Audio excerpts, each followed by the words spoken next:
Ya, entonces Sí, vamos a... Ya.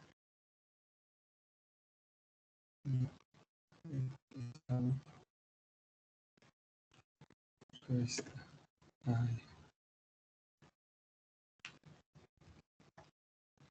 Ya, ¿se ve la pantalla? Sí, doctor. Ya, entonces vamos a tratar primeramente las infecciones bacterianas, ¿no? O sea, las causadas por bacterias. Porque, como sabemos, también hay infecciones bacterianas, infecciones parasitarias, infecciones virales e infecciones micóticas, ¿ya?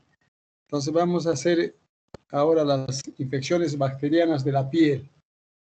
Entonces, estas infecciones bacterianas de la piel ocurren más que todo en las edades extremas, ya sea en neonatos, niños o en los adultos de la tercera edad, mayores de 70 años, que son más susceptibles en esas edades. Pueden también constituir hasta un 20% de la consulta clínica médica y de la consulta en pediatría. El espectro epidemiológico es cambiante de las infecciones de la piel. Esto se debe pues al ambiente, ¿no? A muchos factores que intervienen, ¿no? En la epidemiología de las enfermedades, de las infecciones. Y recordar pues que estamos en la era de la inmunosupresión, Doctor, disculpe. ¿no? Sí, dime. Doctor, las diapositivas se han colgado. No se miran bien ahorita. Están una sobre otra. Se han superpuesto. A ver, ya uno dice que se han superpuesto, porque no he cambiado todavía, solo estoy en la primera.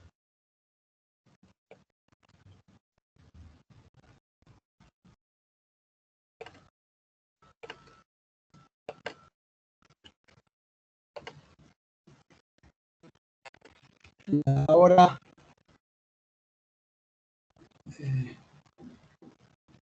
ahora ya se ve.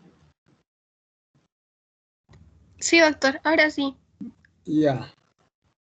Entonces, lo que estaba diciendo es que las infecciones bacterianas más susceptibles es en los extremos, ¿no? De las edades. Ya, o sea, quiere decir en los niños menores, en la edad pediátrica y en la edad de los pacientes gerontes, o sea, de los mayores de 70 años, y puede constituir hasta un 20% de la consulta clínica médica y de la consulta pediátrica. Y el espectro epidemiológico es cambiante de las infecciones de la piel, ¿no? Por el mismo ambiente y muchos factores, ¿no? Que intervienen en la epidemiología de las enfermedades. Y tenemos que recordar que estamos en la era de la inmunosupresión. Entonces, esto se debe pues al uso indiscriminado de antibióticos, ¿no? Por usar bastante antibiótico que a veces no es necesario. Por ejemplo, en la edad pediátrica, en la pediatría, muchas infecciones, muchos cuadros son de causa viral, ¿no? Pero a veces mucho usan antibióticos, lo que no es necesario, porque en una enfermedad viral, ¿no? Entonces ahí no es necesario solo así sintomáticos y no se debe dar antibiótico. Hay otros también que usan indiscriminadamente los antibióticos, ponen 2, 3 antibióticos al mismo tiempo, lo que no es necesario, y por eso crea en el paciente, crea en la persona una inmunosupresión, o sea, una baja de sus defensas. Entonces, nosotros también hay una flora residente que es, digamos, no, hasta cierto punto, digamos, entre comillas, normal, porque nosotros al nacer, nuestra piel es estéril, pero a las 24 horas, ya por ejemplo, en el área del ombligo ya colonizan bacterias. ¿no? Y estas bacterias residentes que normalmente están en nuestro organismo cumplen la función, ¿no?, de equilibrio en la piel, por ejemplo, ¿no? Tenemos bacterias aeróbicas, anaeróbicas, levaduras, por ejemplo, el Pityrosporum ovale, que está presente en el cuero cabelludo y que se alimenta de esa grasita del cuero cabelludo que tenemos, de tal manera que hace que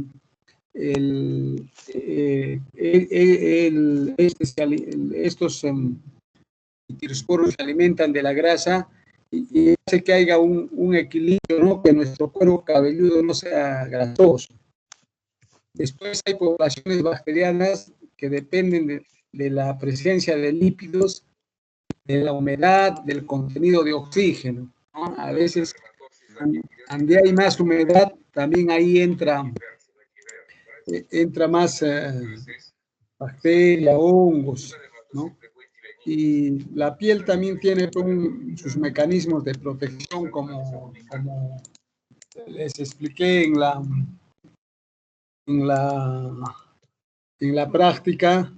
Tiene un mecanismo de protección que cubre pues todo nuestro organismo, y cuando hay una fractura cutánea, una lesión, una agresión física hacia la piel, entonces va a crear una puerta de entrada, y por ahí, esa puerta de entrada, por ahí entran las bacterias que van a causar la infección bacteriana, ¿no? Entonces, las enfermedades más frecuentes de causa bacteriana, tenemos el impétigo que puede ser buloso y no buloso, o sea, impétigo con presencia de ampollas o presencia de costras. Después tenemos el eczema, después la celulitis, después tenemos otro cuadro, es la erisipela, la linfangitis, la foliculitis, la fasciitis necrotizante y los forúnculos. Entonces vamos a ver primeramente el impétigo.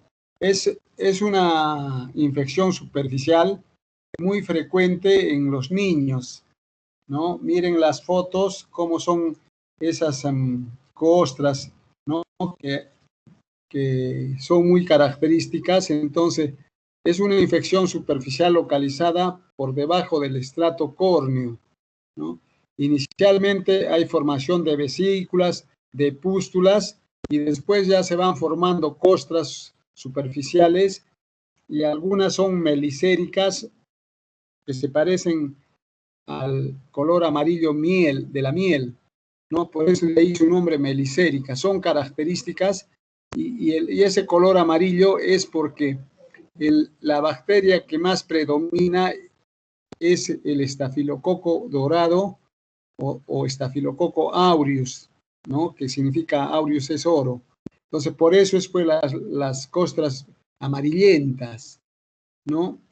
Entonces, esta infección bacteriana es muy contagiosa, es favorecida por el rascado, y el estafilococo dorado, como digo, es el principal, pero puede estar sobreagregado los estreptococos, ¿no? Entonces, a veces la infección empieza en las fosas nasales.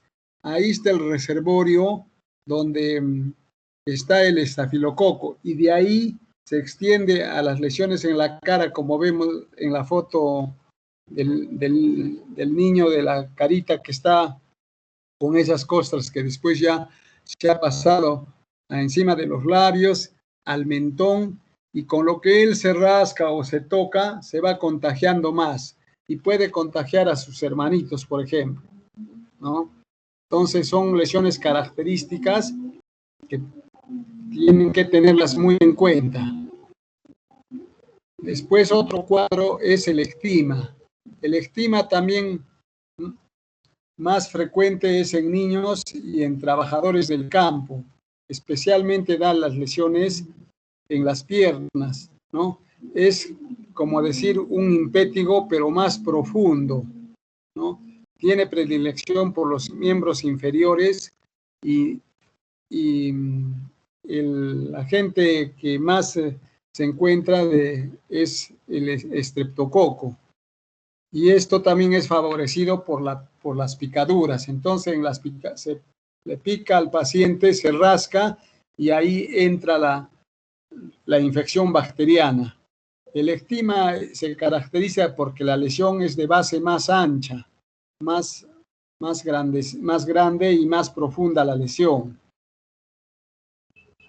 Después tenemos, como les dije, el impétigo ampolla. ¿Sí? Disculpe, no sé si es solo a mí, pero creo que las diapositivas no están corriendo. No sé, si es que podría volverlas a cargar, por favor. Ya, entonces, pero ahora ha pasado a impético ampollar. A ver, un ratito entonces. A ver, de tus compañeros, ¿ellos también ocurre lo mismo o a ti nomás es lo que está ocurriendo? A ver, pregúntales. Doctor, en mi caso también no se Sí, pasan las doctor. diapositivas. Sí, doctor. Doctor, no se ven. Ya, entonces, a ver, vamos a acomodar. A ver, de repente es el internet también que no llega bien.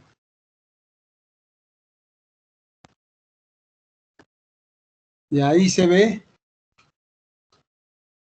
Sí, doctora, ahí se ve su pantalla. Ya, impétigo ampollar dice. Ah, Entonces, sí.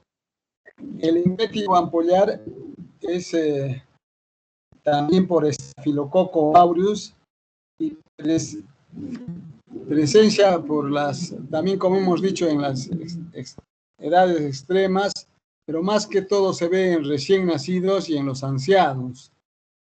Noten las lesiones de contenido así manchado, turbio, y que la lesión hace un pequeño collarete, ¿no? Al secar un poco la ampolla, ¿no? Miren en el brazo del niño, ¿no? Ahí se nota ese como collarete en el hombro. Entonces, ya ha cambiado. Ya, ha cambiado, ahora estamos en tratamiento. Sí, doctor. Sí, Ya, doctor. entonces el tratamiento del impétigo es dar tratamiento tópico. Entonces lo que se hace es remojar un poquito las costras y se remoja con una solución de Burou, así se llama. ¿Ya? Y entonces esto hace que descostre un poco la lesión para que pueda después penetrar el antibiótico. ¿Ya? Y entonces, por ejemplo, la solución de Burou es una solución así de aluminio, ¿ya? Pero muy buena. Y cuando no hay esta solución, ustedes de repente cuando hagan su serum y estén lejos y no hay esa solución, entonces también se puede usar un poquito de agua de manzanilla, o sea, en un jarrito le ponen un sobrecito de manzanilla con un sobrecito de té. Y esa agüita fría, con eso se remoja y se descostra y se limpia. ¿Ya? Pero eso se limpia por unos 4 días así, y después ya con agüita de manzanilla pura. Pero acá en la ciudad donde tenemos la solución de Burou, ¿no? Es de Burou, entonces es lo más aconsejable. Después ya recién vamos a echar el antibiótico, y entre los antibióticos que hoy en día son los que más se usa y que mejor van, es la mupirocina, que se llama Mupirox, ¿no? Y el ácido fusídico, que es el Miofen, el Fusidin. Los dos son los que van muy bien, ya casi los otros, como la bacitracina o otros que eran mezclados, que venían bacitracina más neomicina, así 2, 3 antibióticos, ya casi no se usan porque se demostró que hacen dermatitis alérgica de contacto. ¿Ya? Entonces, ya, más bien cuando ya el impétigo es más fuerte, entonces se puede usar penicilina benzatínica como profiláctico en las picaduras, ¿no? Porque de ahí ya nace el impétigo, por una picadura o el estima, como hemos visto. Pero hay que prevenir esto teniendo buena higiene, evitar las picaduras, ¿no?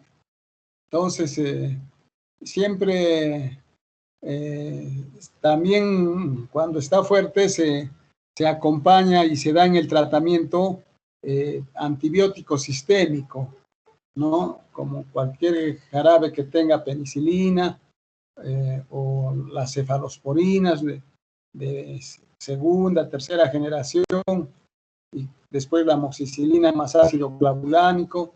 Entonces, ya, porque a veces solo con el tópico no cede. ¿Ya? Entonces, eso es en cuanto al impétigo y al estigma. Después, ahora tenemos otro cuadro que se llama de las 4 S, ¿no? Es el síndrome estafilocócico de la piel escaldada, ¿no? Que está a las siglas en inglés. También es una infección bacteriana en forma generalizada, como un impétigo generalizado, ¿no? Parecido a la enfermedad de Ritter o a una dermatitis exfoliativa neonatal. La lesión es en el tercio superior de la capa espinosa, ¿no? En los estratos de la piel, pero de todas maneras es un cuadro también un poquito severo, pero no tan severo y tan grave como el de la necrolisis epidérmica tóxica. Ese sí se localiza el daño en la unión dermoepidérmica, y que es un cuadro más severo, como hemos visto en personas que parece que fuera como un gran quemado, ¿no? El síndrome de las 4 S se debe a una exotoxina epidermolítica del Staphylococcus aureus grupo 2, fago 71. Acá tenemos, por ejemplo, un caso clínico de un recién nacido abandonado de evolución de 7 días, ¿no? De evolución. Miren las lesiones, cómo son costrosas, como un impétigo más severo, ¿no? Y es el cuadro de las 4 S, que en inglés significa pues síndrome estafilocócico, piel es skin, y escaldada, ¿no? Miren acá otro cuadro también. Siempre hay que considerar que es un cuadro grave con múltiples complicaciones que tiene que ser manejado incluso con el médico internista para reponer los líquidos, los electrolíticos, siempre hacer un antibiograma, ¿no? Antibiograma de las lesiones para dar una antibiótico terapia dirigida.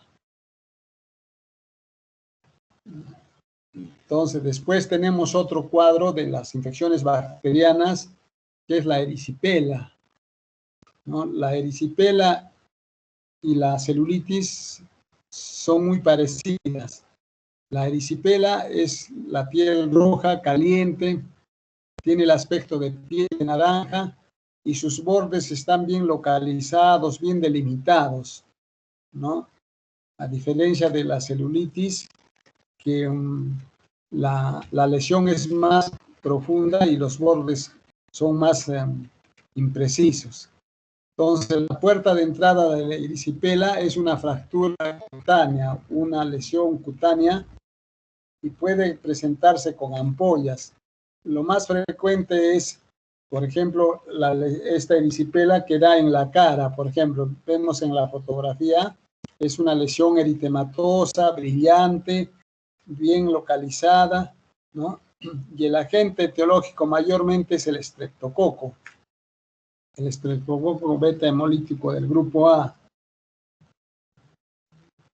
Mientras tanto, la celulitis, como dije, también la piel es roja, pero ya es más infiltrada. Los márgenes son mal definidos, no son precisos como en la erisipela.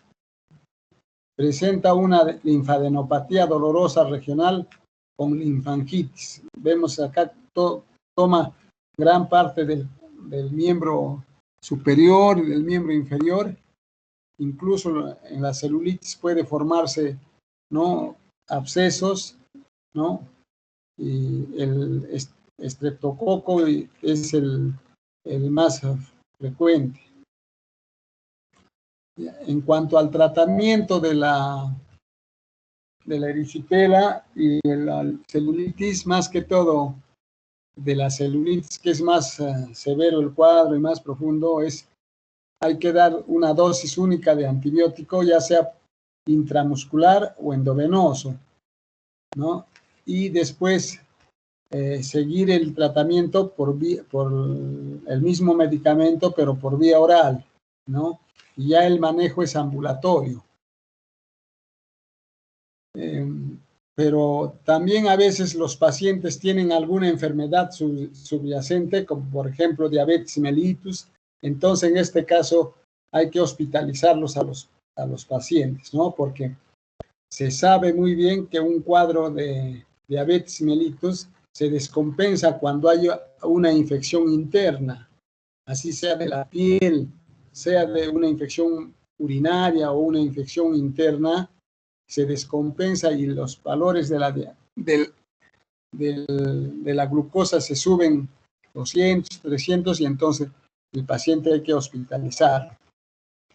En las infecciones de medianas de celulitis se puede usar las cefalosporinas, ¿no?, de primera o segunda generación, como por ejemplo la cefalexina, ¿no? Pero también va muy bien la amoxicilina más ácido clavulánico, ¿ya? Entonces, no es la amoxicilina pura, porque esa no hace ningún efecto, ya es muy usada y ya casi no se usa en estos tiempos. Tiene que ser amoxicilina más ácido clavulánico, que tiene el nombre, puede sulbactam y otros nombres, pero ahí dice siempre amoxicilina más ácido clavulánico.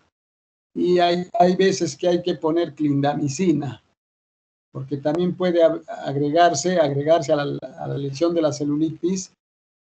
Como hemos dicho, puede a veces formarse abscesos. Entonces hay que dar clindamicina, que se da para los gérmenes anaerobios. Y en las infecciones severas sí hay que dar antibiótico, pero de amplio espectro, ¿no?, para que pueda agarrar a los gérmenes que están causando esta celulitis.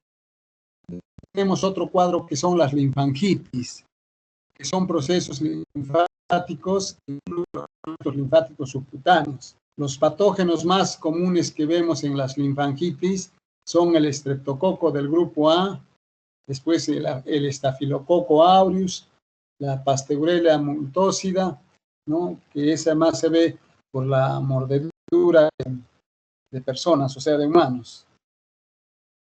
También hay factores secundarios exógenos, ¿no?, como por ejemplo las heridas por punción, las vesículas que se infectan, la paroniquia bacteriana que se ve también al costado de la uña, de la mano, ¿no?, en la membrana interdigital también, ¿no?, entre los dedos. Acá tenemos estos cuadros de linfangitis. Vean las fotos, como la lesión es eritematosa y sigue un trayecto lineal que señala al ganglio, ¿no? Puede haber fiebre, pueden haber leucocitosis, ¿no? Lo normal sabemos que es de 5.000 a 10.000 leucocitos.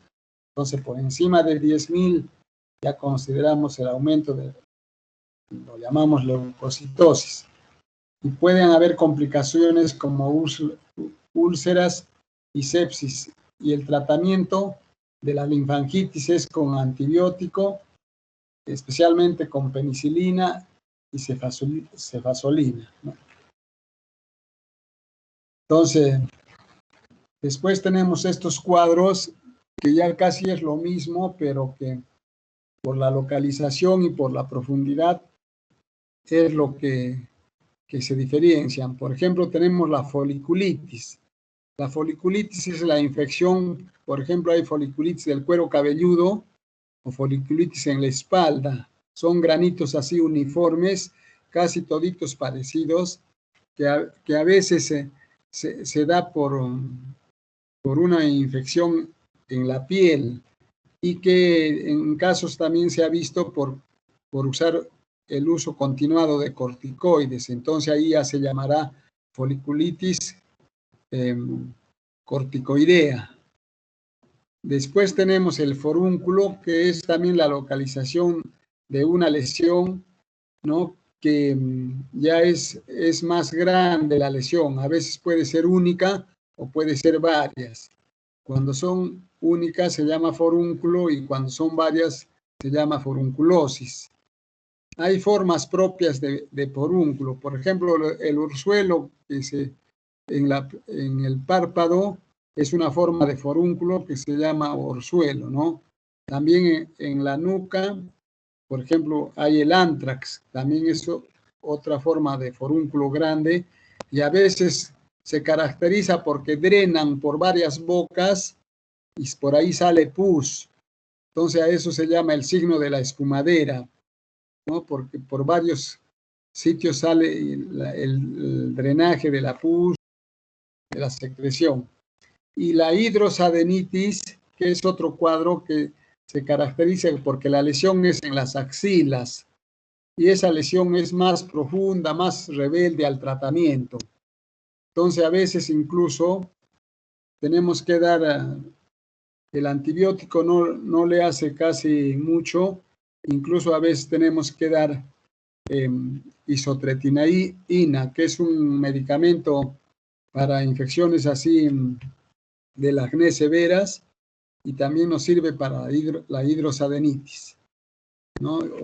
O también para las lesiones por ciertos bacterias gram negativas, también que será la isotretinoína, ¿no? Entonces, el tratamiento se hace más difícil cuando los pacientes tienen una inmunosuficiencia, ¿no? Y una cronicidad del cuadro. Después otro cuadro ya más severo y que incluso hay que actuar rápidamente es la fascitis necrotizante, ¿no? O fasciitis necrotizante también se le llama. Inicia con un eritema, después hay edema, hipersensibilidad y hay alteraciones gangrenosas, ¿no? Con presencia de aire y en el tejido celular subcutáneo, ¿no? Y esta alteración, esta infección se extiende rápidamente y va más allá, o sea, más profunda la lesión e incluso da necrosis cutánea, ¿no? Necrosis de los nervios cutáneos y incluso se pierde la sensibilidad porque hay áreas de anestesia. Entonces, el causante es el estafilococo, estreptococo del grupo A, que son bacterias que se alimentan de carne, ¿no? Entonces, en los estudios lo que hay que hacer es una biopsia profunda con los changes, o sea, sacar un pedazo y hacer un cultivo. Y la mortalidad es del 40%, o sea que es un cuadro severo. Entonces, esto, por ejemplo, para el tratamiento hay que hacer un debridamiento quirúrgico, o sea, el paciente tiene que entrar a sala y el cirujano tiene que usar doble guante porque se puede contagiar y él también enfermarse y complicarse con el mismo cuadro. Hay que hacer un drenamiento quirúrgico completo, sacar toda la lesión, ¿no? Limpiar, drenar, poner drenes y antibióticos así de los que usamos pues, en unidad de cuidados intensivos como la vancomicina, 1500 miligramos endovenoso cada 6 horas, más gentamicina, y para los anaerobios podemos poner metronidazol o clindamicina, todos los tres medicamentos. También va muy bien el oxígeno hiperbárico, ¿ya? Y el apoyo nutricional, como dije, los líquidos y los drenes para que toda la lesión quede limpia, salga lo malo de la lesión, ¿no? También otro cuadro es el síndrome de Fournier, que es la gangrena mixta. Miren las lesiones cómo son negruzcas, ¿no? Ahí también hay necrosis de la piel, hay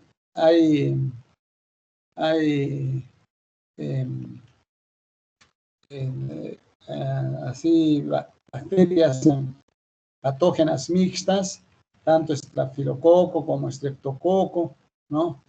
Y también el tratamiento hay que actuar rápidamente y también es un cuadro grave y que a veces requiere de cirugía reparadora, ¿no? Es la gangrena.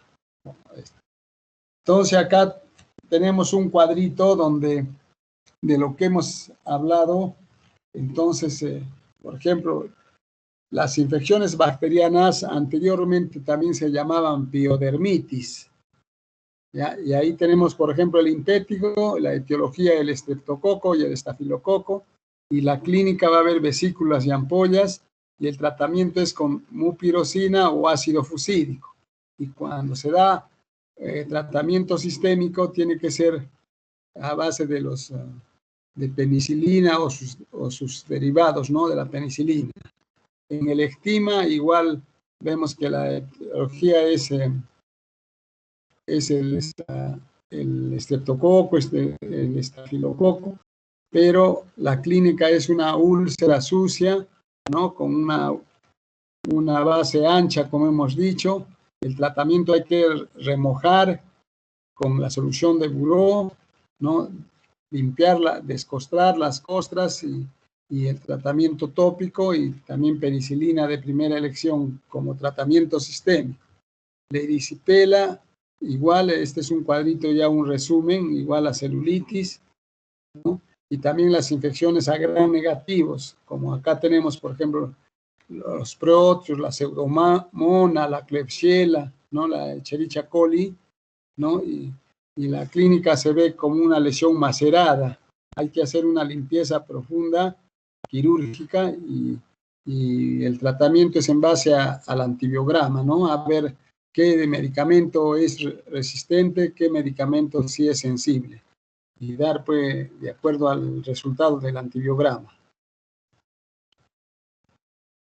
Ya, entonces, ante la sospecha de un cuadro infeccioso de la piel, hay que comprobar con un examen que siempre hay que hacerlo, especialmente cuando estamos en el hospital o donde tenemos las condiciones para hacerlo, y se llama gran cultivo y antibiograma. Entonces, de cualquier lesión así se coge con un hisopo y se siembra en una lámina de vidrio o en un medio o sea, mejor dicho, en una placa Petri de vidrio, y ahí se hace el cultivo. El gran es más bien en una lámina para ver si son gram positivos, gram negativos, y el antibiograma que se hace con unos discos de sensibilidad. Se pone en la placa unos discos redonditos y ahí después se lee y se mira. Cuando ha hecho un halo y hay reacción, entonces quiere decir que es positiva para sensible, mejor dicho, para ese medicamento. Pero donde no pasa nada es resistente. Entonces, Ideal siempre, pues, como digo, hacer el gran cultivo y antibiograma, e iniciar tratamiento y usar antibióticos de primera línea, ¿no? Y evitar también las mezclas innecesarias, ¿no? Por ejemplo, si es un impétigo, va muy bien con un solo antibiótico y no es necesario poner dos, salvo que la lesión sea también causada por, como hemos visto, en la fasciitis necrotizante o en la gangrena. Ahí sí hay que adicionar, porque se mete anaerobios más. Entonces ahí sí se tiene que dar para los anaerobios la clindamicina o el metronidazol. Cualquiera de los dos va bien para los anaerobios. Ya, entonces, hasta ahí serían los principales cuadros de infección bacteriana. ¿Alguna pregunta o algo que tengan que hacer o algo que les aclare, algo pueden preguntar?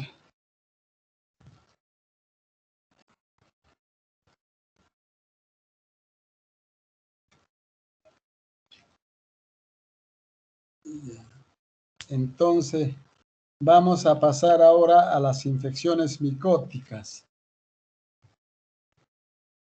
Entonces, lo que les he dicho son lo más importante, y de eso es lo que ustedes tienen que saber, y que de ahí, por supuesto, pues, no es lo que se pone el examen en relación a lo que es lo más importante. Entonces, el otro cuadro de enfermedades es las infecciones por hongos, y toman el nombre de micosis, ¿no? Son enfermedades por microhongos, ¿no? Que actúan como parásitos, y hay más de 100.000 especies descritas.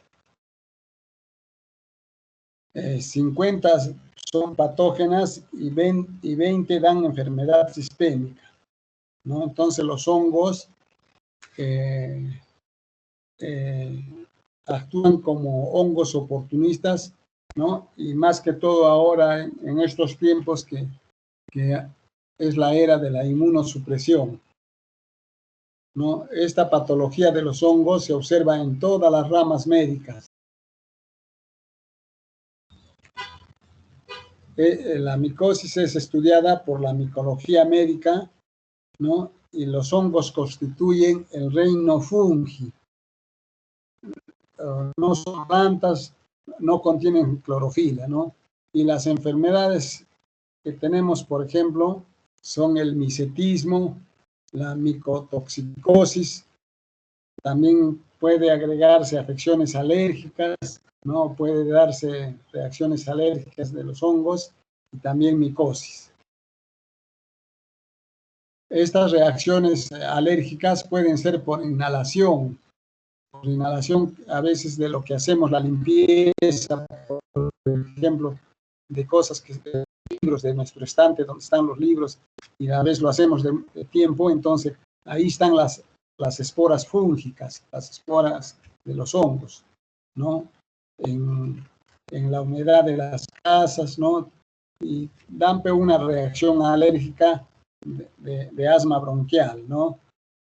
Y más quienes son más susceptibles de estas reacciones alérgicas son los pacientes atópicos, como el grupo 7 en la mañana hizo su exposición bien completa, y ahí mencionó, ¿no?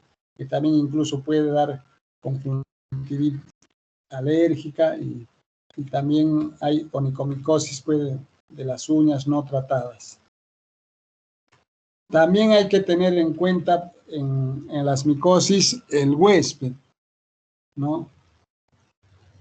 Por ejemplo, las dermatofitosis, o sea, quiere decir por hongos de dermatofitos.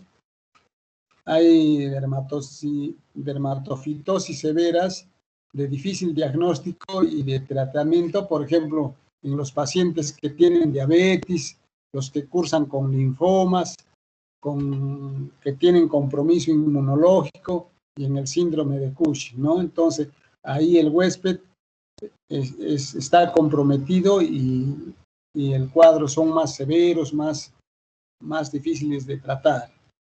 También se ve que a veces todos los miembros de una familia están infectados, por ejemplo, con Tinea pedis o con onicomicosis, que se contagian ellos mismos y todos se contagian, por decir, en la ducha, ¿no?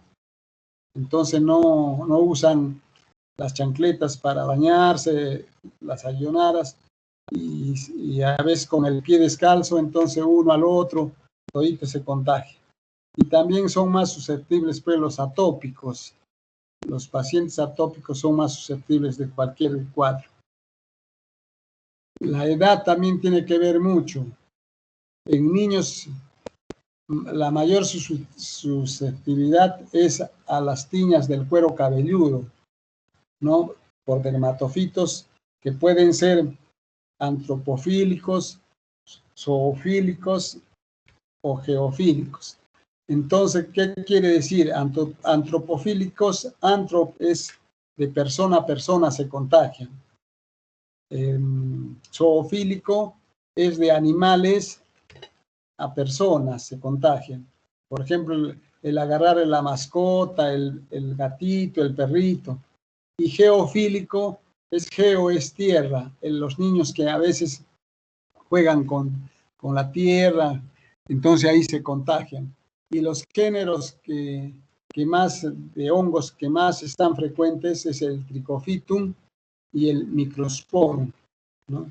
El Microsporum es más que todo en las mascotas, en los gatitos, ahí está ese hongo. En jóvenes más frecuente es la Tinea pedis. ¿Por qué? Porque es la edad donde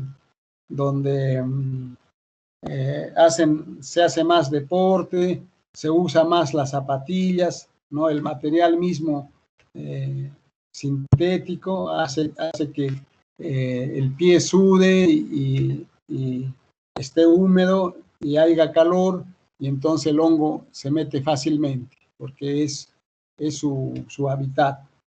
Los adultos tienen más onicomicosis, ¿no? O sea, de las uñas. Las tiñas del cuero cabelludo son raras en los adultos. Ahí, por ejemplo, hay una pregunta que ustedes me podrían hacer: ¿y por qué en los niños se da más la Tinea capitis y en los adultos casi no se ve Tinea capitis? Después la vamos a ver, van pensando por qué. Y más que todo también es en negros e hispanos, ¿no? Y el Trichofitum, el hongo que más hay es uno que se llama Trichofitum tonsurans. El sexo también hay diferencia, ¿no? Entre los hombres y las mujeres. Las mujeres antes estaban menos expuestas a los ambientes contaminados, ¿no? Pero ahora, como ya hay igualdad, ¿no? Entonces se contagian de igual a igual en las piscinas, en las piletas públicas, en las duchas, ¿no? Por ejemplo, en el servicio militar, ¿no? Y el hongo que más se ve mayormente es el Trichofitum rubrum. Entonces, en las uñas de los pies y de las manos, ya sea en mujeres o en hombres, más es el Trichofitum rubrum. Yo he tenido la oportunidad de comprobar también lo que dice la literatura, porque hice un trabajo en el Hospital de la Fuerza Aérea, en Lima, pues, en la Escuela de Oficiales de Las Palmas. Entonces, la literatura dice que en un 80% el Trichofitum rubrum es el que está más frecuente en la tiña de las uñas. Y en mi trabajo salió en un 82% en un trabajo que yo hice en la escuela de los policías, ¿no? Acá en Arequipa. También en los hombres más frecuente es la tinea cruris, ¿no? Mientras tanto en las mujeres no, la tinea cruris, o sea, la tinea inguinal, por el escroto, el calor que ocasiona, ¿no? Al hacer ejercicios, deporte, entonces concentra más calor, lo que no ocurre en las mujeres, ¿no? En los hombres por el escroto y esto entra más la tinea cruris. En las mujeres sí, pero que son las que son obesas, así muy obesas, ellas sí tienen tinea cruris en la región inguinal. Después, también tiene que ver mucho los factores socioeconómicos, ¿no?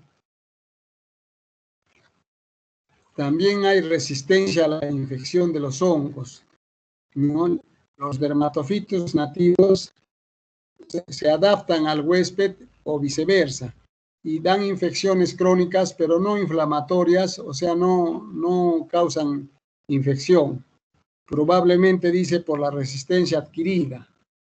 Y los visitantes presentan más bien reacciones inflamatorias y autolimitadas.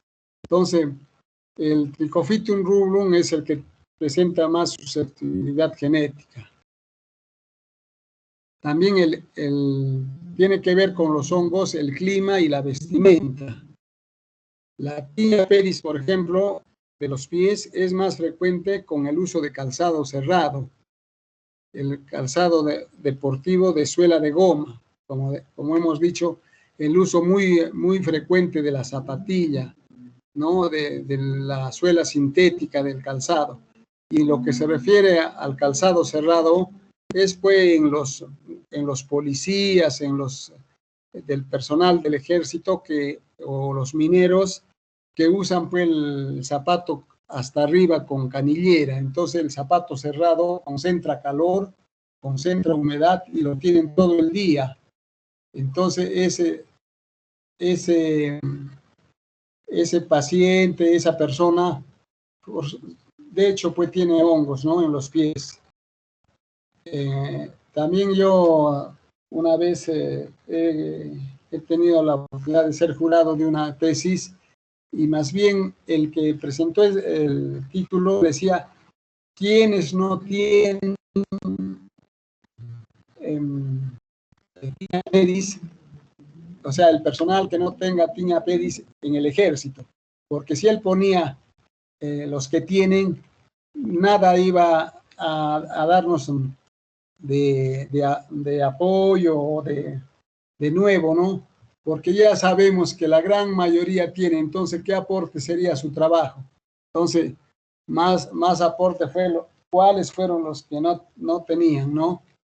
Después, por ejemplo, la tinea corporis es más frecuente en climas calientes y húmedos. Mientras tanto, la pitiriasis versicolor es favorecida por el calor y la humedad y también por los estados de inmunosupresión.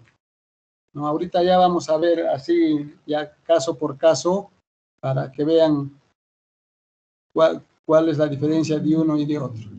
Entonces, este es un cultivo del Trichophytum rubrum, que es la causa más frecuente, ¿no? De la patología de los dermatofitos. Como dije, en el trabajo del doctor Luis Valdivia Blondet de la Fuerza Aérea, él tuvo un trabajo que lo presentó en la revista de dermatología de la Sociedad de Dermatología. Él decía que sus resultados dieron que en un 80% tenían el Trichophytum rubrum. Y en el trabajo de mí salió el 82%. ¿No? A pesar de la infección extensa, no hay una respuesta de inmunidad celular, la cual es inhibida, bueno, por el Trichophytum rubrum. Y la inmunidad humoral permanece más bien intacta. Entonces, el Trichophytum rubrum, las glucoproteínas del Trichophytum rubrum inhiben las reacciones inmunológicas celulares mayormente. y evade la vigilancia inmunológica permaneciendo en el estrato córneo sin estimular la inflamación, y puede sobrevivir fuera del cuerpo en condiciones hostiles como espora. Las infecciones por los hongos siempre están limitadas más que todo al estrato córneo, al pelo y a las uñas. ¿Por qué? Porque el estrato córneo ¿no? De eso se alimentan pues los hongos, ¿no? Igual de las queratinas, igual el pelo también, y las uñas también tienen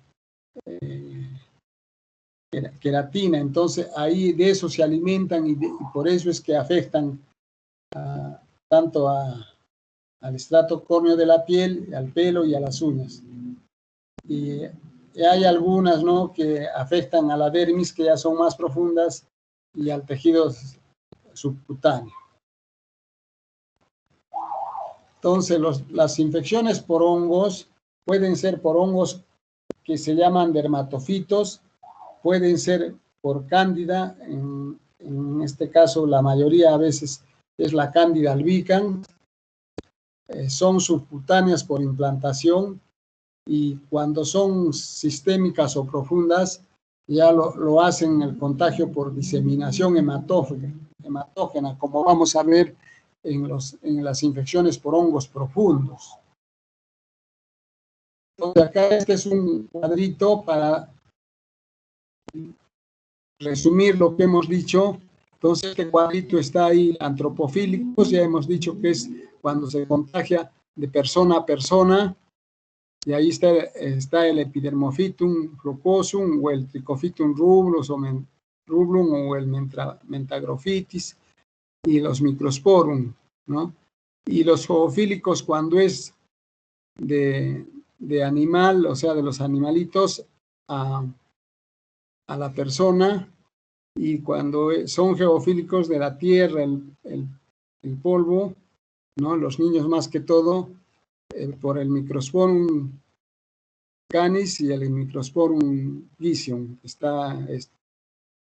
Entonces, lo que tiene que ver del huésped es tanto el huésped, la edad, el sexo, la resistencia a la infección y los factores socioeconómicos, ¿no?, en todo esto de los hongos.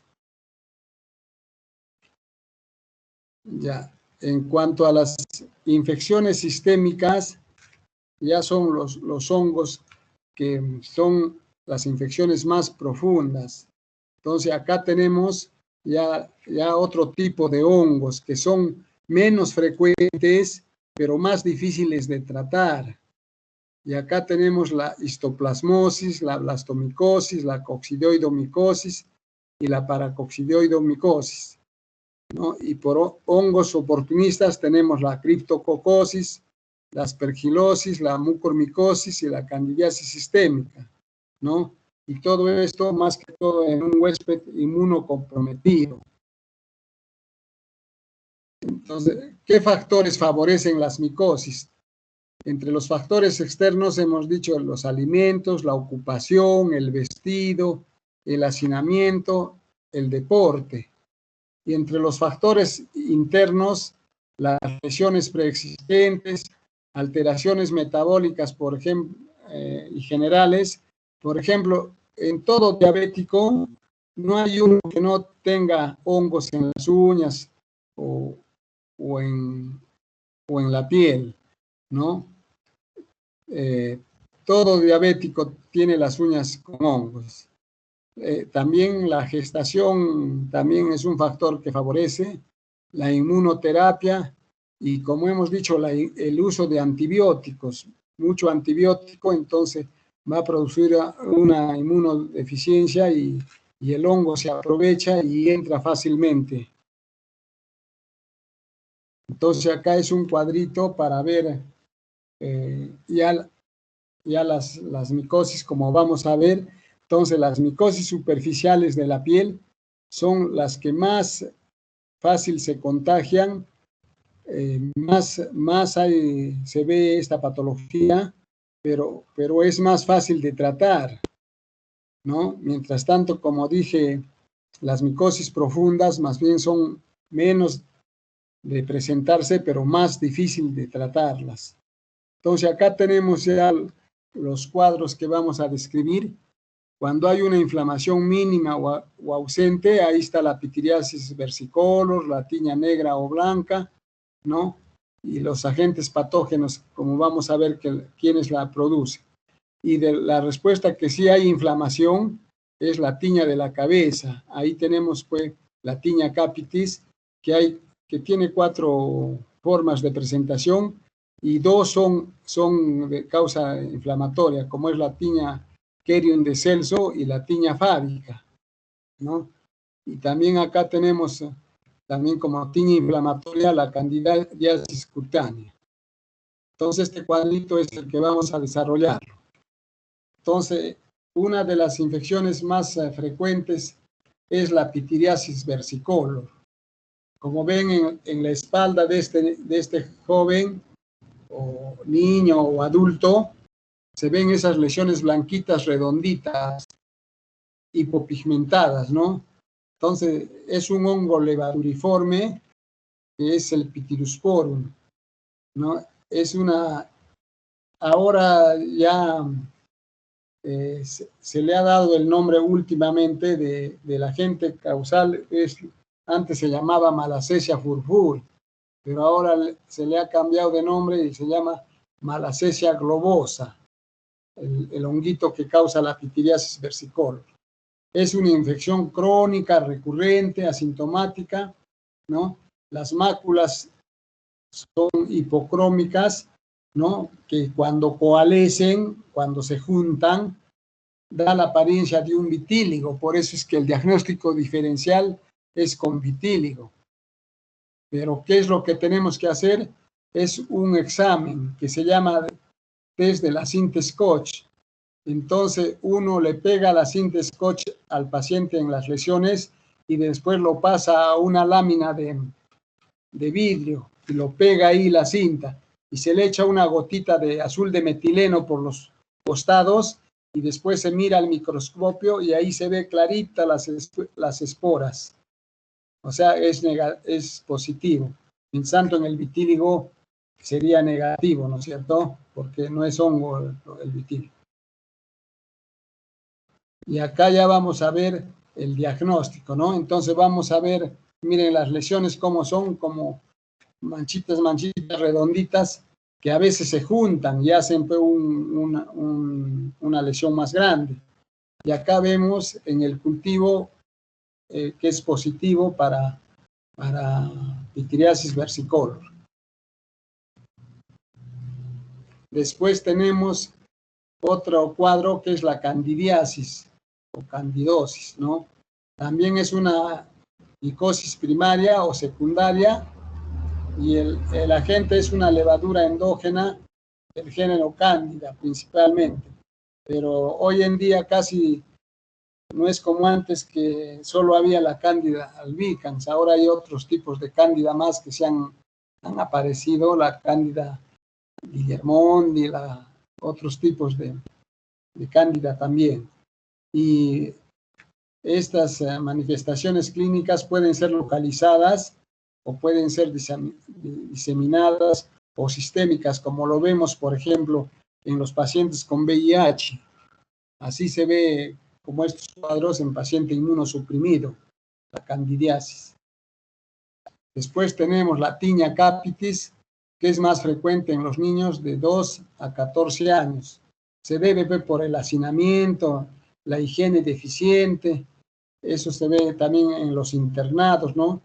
Y los agentes que producen este cuadro de tiña capitis son el Trichophytum tonsuram, el Trichophytum rubrum, el Trichophytum mentagrophytis y el Microsporum canis, ¿no? Hay variedades de esta tiña capitis, la tiña tonsurante, la tiña inflamatoria, la tiña Querium de Celso y la tiña fábica. Son las 4 variedades de tiña capitis. El tratamiento también es un poco, ya después vamos a ver, pero les iré adelantando, el tratamiento es es un poco así rebelde para la Tinea capitis. No hay que dar el tratamiento oportuno, ¿no? Ya, después vamos a ver. Después, en la micosis, a veces no solamente está el hongo, sino también se agrega inflamación.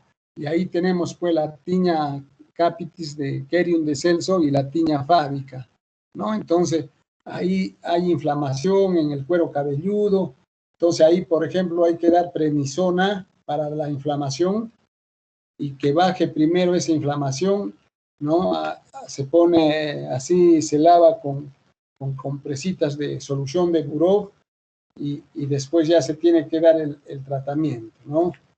Entonces es un poco rebelde el tratamiento de la Tinea capitis, pero les voy adelantando que, por ejemplo, va muy bien con grisofulvina y también con itraconazol. Otros productos casi no le hacen. Ya, entonces después tenemos la Tinea corporis, o sea que las lesiones están en el cuerpo, ya sea en la cara, ¿no? En el tronco, ¿no? En las piernas.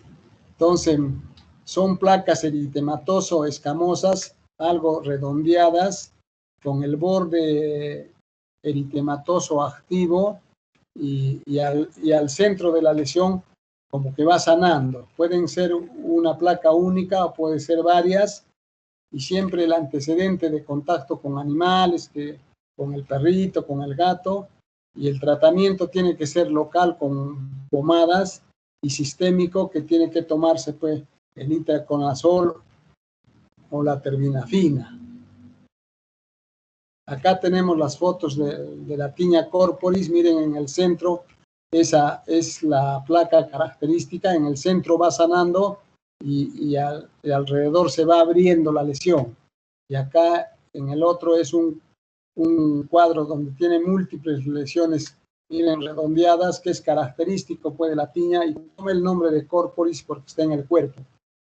Tanto el otro de la Tinea capitis porque está pues en la cabeza, ¿no? Y el cuadro clínico después lo comprobamos con el estudio con KOH y el cultivo. Entonces, el KOH es el hidróxido de potasio. Es fácil de hacer. Se hace un raspadito de la lesión y más que todo de los bordes de la lesión. Se pone en una placa y se le echa unas gotitas de hidróxido de potasio y se espera 10 minutos. Y después se ve al microscopio. Y la parte superior es lo que se ve así, las cifras. Y la parte de abajo es el cultivo. Se ha hecho el cultivo que se lee a los 20 días. Por algo se le llama cultivo porque tenemos que esperar que crezca y qué es lo que crece en la placa Petri, qué cultivo, a qué cultivo pertenece, ¿no? Pero el de arriba, por eso cuando pedimos un examen, le ponemos, se solicita examen directo y cultivo para hongos. El directo nos va a decir si es hongo o no es hongo. Y ya podemos ir dando tratamiento. Y el cultivo para que nos dé el nombre del hongo, que es 20 días como mínimo, o a veces algunos esperan un mes para dar el resultado del cultivo. Después otra forma de Tinea es la Tinea pedis, o sea, en los pies, o pie de atleta también se le llama. Es más frecuente en los jóvenes, en los deportistas. Casi no hay ningún deportista que no tenga hongos pues, en sus pies, ¿no? Está favorecida por el uso del calzado de goma, la humedad, el calor, como hemos dicho, y el que más se ve es el Trichophytum rubrum, pero también el Trichophytum mentagrophytes y el Epidermophytum flocosum. Hay variedades de la forma de la Tinea pedis. Una es el intertrigo digital, o sea, entre los dedos, ahí se forma el hongo. Otro es en forma de mocasín, ¿no? Otro es la Tinea hiperqueratótica, o sea, con escamas, con bastante descamación. Y otra forma es la Tinea disidrótica, que es como una alergia al hongo. Se hace también vesículas como ampollitas y eso se llama pedisidrosis. Entonces, si tiene hongos, entonces diremos tiña disidrótica inflamatoria. ¿Ya? El tratamiento para la tiña pedis es también tratamiento local y sistémico. Siempre lo que más tiene importancia es el tratamiento sistémico, porque si el paciente no tiene, digamos, recursos para comprar los dos, con el tratamiento sistémico se puede sanar, pero si hace al revés, de solo comprar crema, tratamiento tópico local, no va a sanar nunca. Mandatorio es el tratamiento sistémico. Acá vemos las fotos de la tiña pedis. Miren cómo es hiperqueratótica en las plantas. Eso se llama en forma de mocasín. Después tenemos en las otras fotos las uñas distróficas con hongos así como aspecto de la madera apolillada, ¿no? Entonces es una distrofia total de la uña.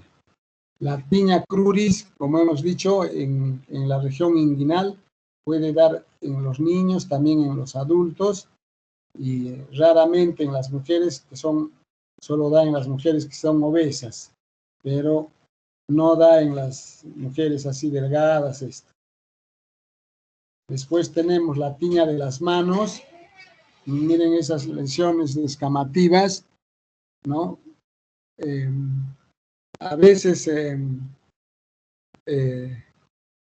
cuando el paciente tiene hongos en los pies y es muy severo el cuadro, salta, digamos así, la infección a la mano. Y curiosamente solo da en una mano, no en las dos, como en este caso. Y esa lesión se llama dermatofitide, lo que se ha pasado del pie y se ha ido a la mano. Eso se llama dermatofitide. Entonces, acá este cuadrito es para ver el diagnóstico diferencial. De la tiña corporis, por ejemplo, es con una pitiriasis versicolor, con la pitiriasis rosada de Liber, con una parasoriasis, con un eritema anular centrífugo, con un granuloma anular, con un impetio. La tiña cruris se puede confundir con una psoriasis o con un eritrasma, ¿no?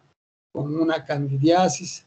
La tiña de la cara, que se llama también tiña facial o tiña facei, puede confundirse con una dermatitis seborreica, una dermatitis perioral, una dermatitis de contacto, un lupus eritematoso, una rosácea.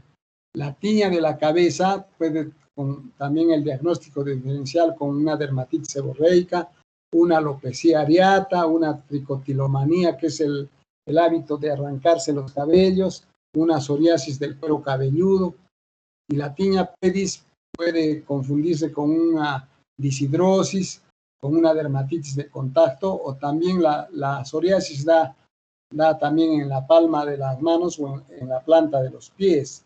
También se puede confundir, y algunos pueden confundir como que fuera una tiña pedis, y no es, sino es una psoriasis.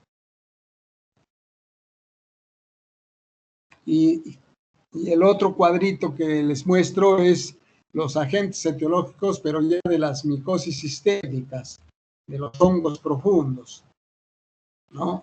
Entonces, por ejemplo, los aspergillus, por el aspergillus fumigatus, el histoplasma, que da la histoplasmosis, por el histoplasma capsulatum, la criptococosis por el Cryptococcus neoformans, la mucormicosis por el Mucor y Rhizopus, la coccidioidomicosis por el Coccidioides ignitis, la paracoccidiosis por el Paracoccidiosis brasilensis y la blastomicosis por el Blastomyces dermatitides.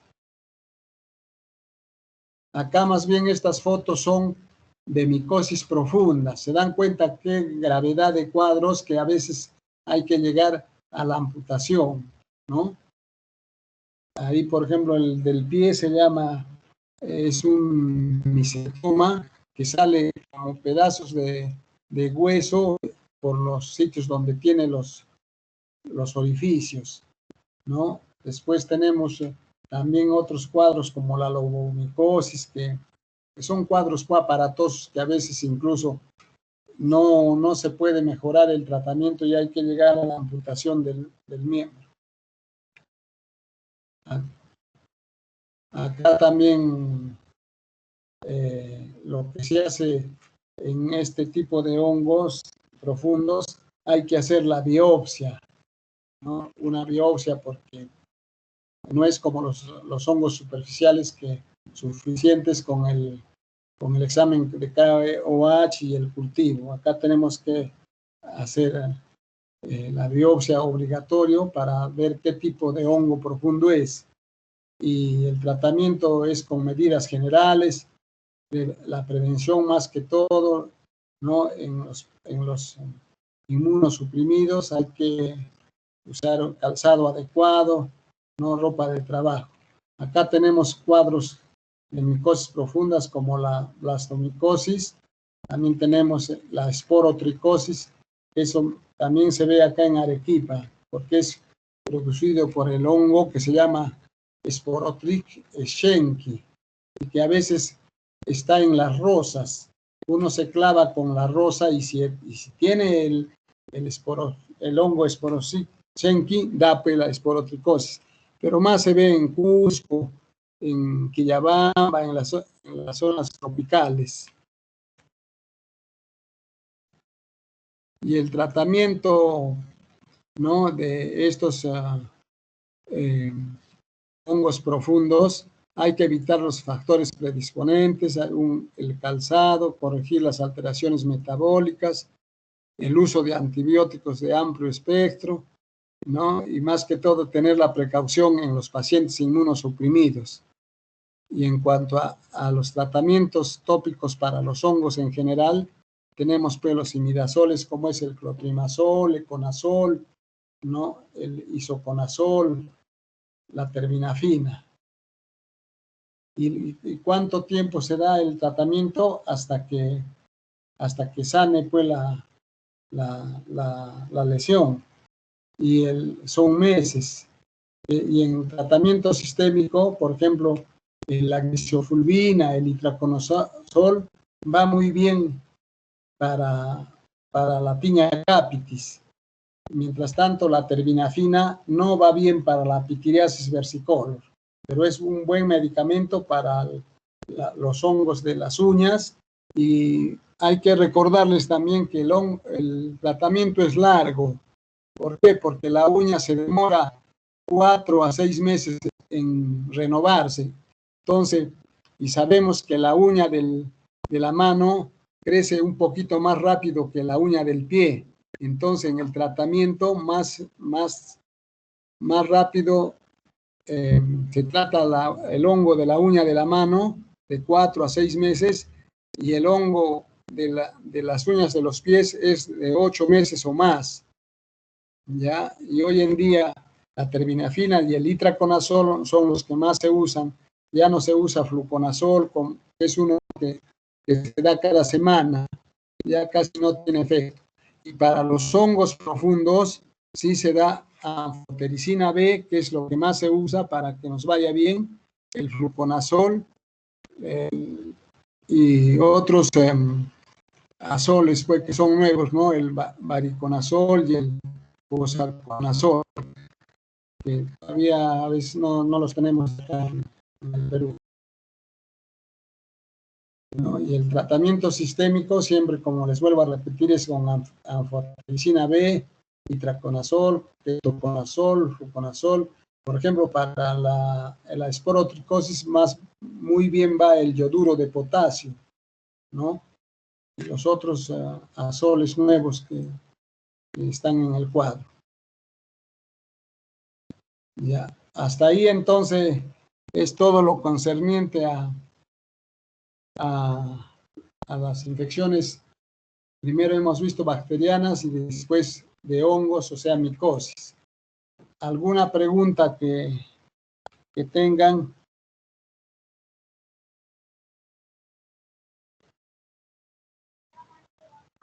Doctor, Sí. doctor, una pregunta. ¿El tratamiento sistémico no es muy hepatotóxico? ¿O cuánto tiempo se debería dar para Eso sí, pues, sí. Ya, por eso es que antes de dar el tratamiento, siempre pedimos creatinina, perfil hepático más que todo, y perfil lipídico. Entonces, supongamos que tiene un cuadro de onicomicosis que les he dicho que se da 6 a 8 meses, entonces no le podemos dar, pues, si tiene el hígado inflamado. Tendremos que darle tópico nomás o de repente hacer uso del fluconazol que ya les he dicho que no va bien, pero en algo ayuda porque es cada semana. Pero si el paciente está bien de salud, tiene su perfil hepático normal, entonces sí le damos con toda seguridad el itraconazol o la terbinafina y le vamos haciendo exámenes cada 2 meses para ver si su hígado no se ha inflamado. De preferencia siempre se da pues, el medicamento después del almuerzo, que es donde almorzamos más, o sea, más cantidad de alimento y amortigua, pues, pero de todas maneras se hace siempre los controles cada 2 meses para ir supervisando su hepatotoxicidad, como dices tú. Sí está muy bien tu pregunta. ¿Alguna otra pregunta?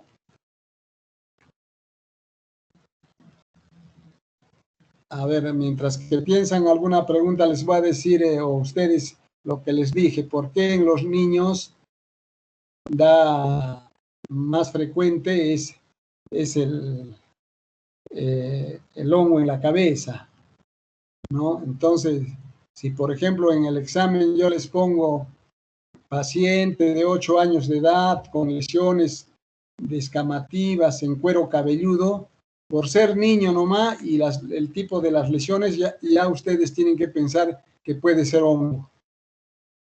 Puede ser también otra cosa, pero hay que hacerle raspadito para descartar hongo. Mientras tanto, en un adulto de 15 para arriba, 20, 25 años, o sea, adulto, entonces es muy difícil que tenga hongo en la cabeza, por no decir que casi no tiene por qué tener, porque dice que la causa por qué no entra hongo es por las hormonas que ya nuestro organismo a los 15, 16 años comienza ya a funcionar nuestras hormonas y esas hormonas hacen que no entre hongo a la cabeza. El doctor Bravo en Lima nos decía que pareciera que al hongo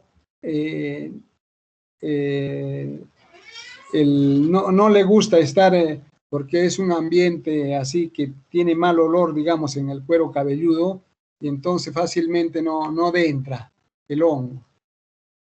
Pero salvo, como toda regla tiene su excepción, salvo que el paciente esté inmunosuprimido, que tenga VIH o alguna otra inmunosupresión, ahí sí le entra hongo a la cabeza a los adultos. ¿Ya? ¿Alguna otra pregunta, a ver, de parte de ustedes?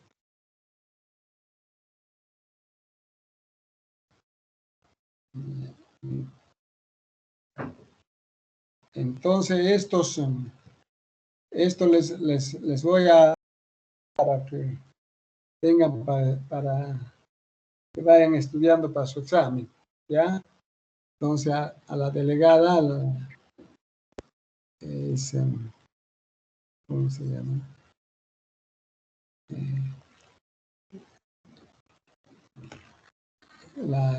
¿Cuál es su nombre de la delegada? Su segundo nombre es Flavia.